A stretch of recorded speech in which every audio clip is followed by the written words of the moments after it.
Hey, wagwan people, it's your boy Tech Jamo. We're out here with the Edifier R33BT bookshelf speakers. Now, can I first of all give a big shout out to the guys at Edifier and Bleat PR for sending me down these speakers to have a little play with and have a review. Now, in terms of the unboxing experience, the first thing you see when you open the box is this quick start guide, which tells you how to get the speakers up and running. Underneath that, there's hella polystyrene. You got the two speakers, and you've also got a 3.5 to 3.5 millimeter cable for using an auxiliary input with the speakers.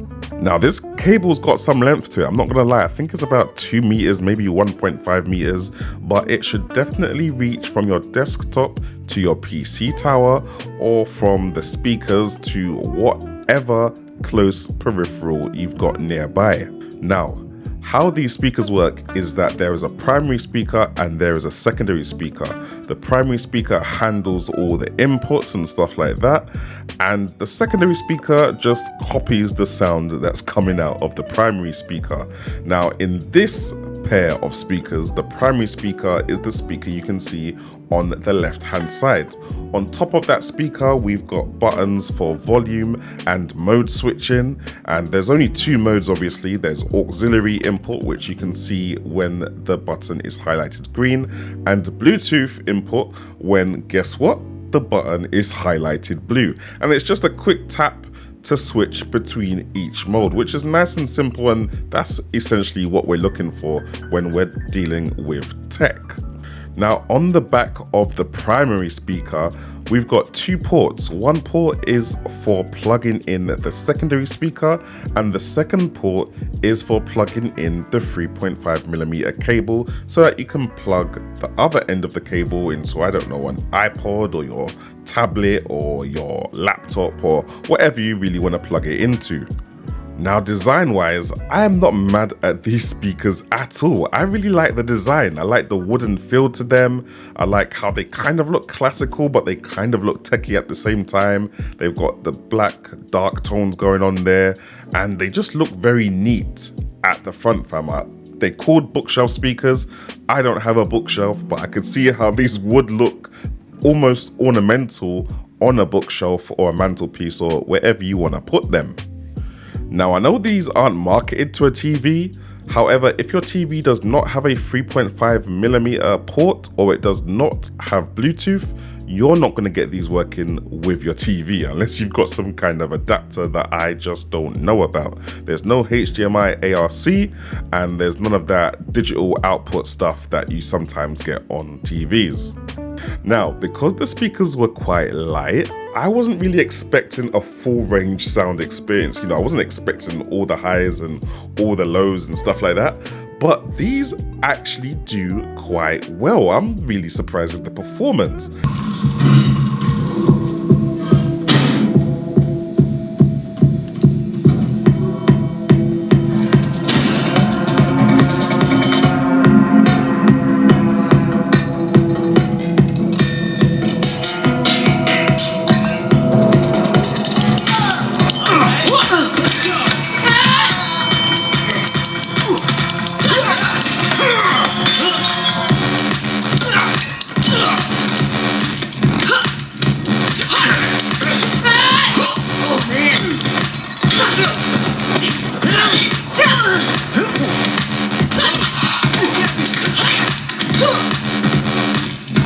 Like, the lows are definitely there. It's got more kick than it has sub bass, but it's definitely good for a little Spotify jam session, and it can more than fill any small to medium room that you're in.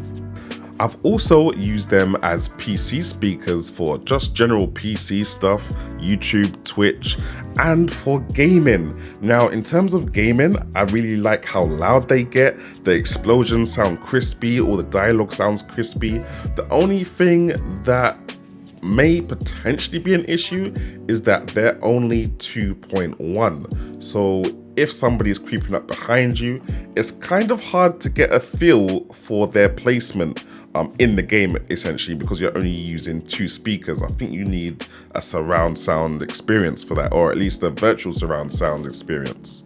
Other than that, these come in really clutch when you're looking for Bluetooth speakers in the household. With the touch of a button, you switch from auxiliary input to Bluetooth mode, and then you can connect your phone, your tablet, whatever Bluetooth peripheral you have in the house, you can just connect it one time. And I think that's one of the things that I really like about these speakers. They're really easy to use. My partner can use them without having to ask me how to turn them on all the time. I guess a USB audio option would be cool as well, because then I could literally control some of the speaker stuff from my PC itself. I guess maybe some RGB wouldn't hurt. Not that they're supposed to be that kind of design anyway. It's not everyday RGB, or is it? Anyway, guys, those are the speakers. They're definitely worth a buy. Big shout out to the guys again at Bleak PR and Edifier for sending them down, and I'll catch you guys in the next one.